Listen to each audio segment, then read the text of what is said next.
Сәлеметсіңдер ме балалар? Бүгінгі біздің сабағымыз математика негіздері. Тақырыбы артық, кем және тең. Балалар, сабағымызды жаттық шеңберінен бастайық. Барлықтарымен бірге қайталаңдар. Қайырлы таң, қайырлы күн, күліп шықты күн бүгін. Бәріміз тату болайық, бәріміз күндей жарқырайық.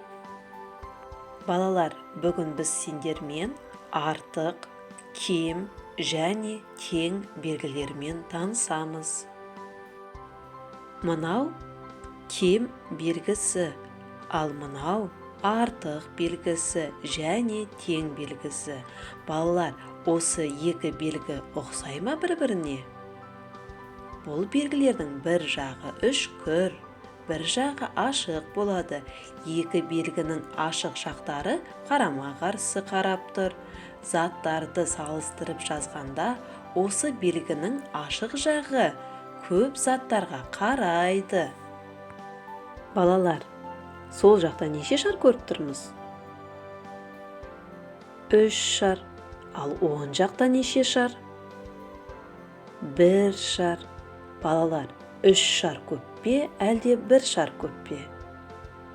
Әрине, 3 шары көп. Сондықтан біз артық белгісін қоямыз. 3 артық 1-ден. Сол жақта 2 шар, ал оң жақта неше шар? 5 шары.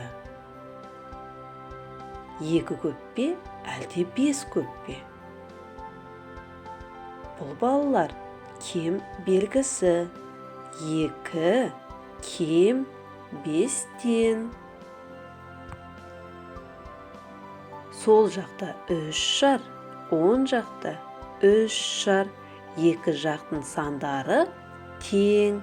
Сондықтан балалар біз тең белгісін қоямыз. 3 тең 3-ке.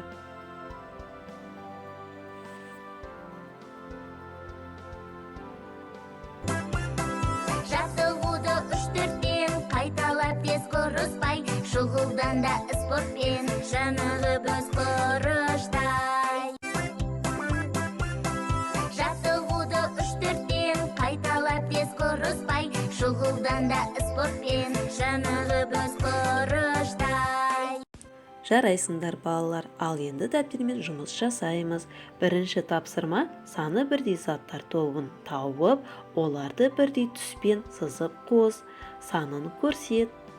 Келесі тапсырма фигураларды сана, қайсысының арасына тең таңбасын қоюға болады, ойлан.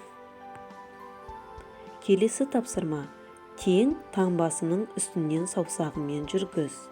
Төртінші тапсырма бөліктерді сана, сәйкес цифрмен сызып қос.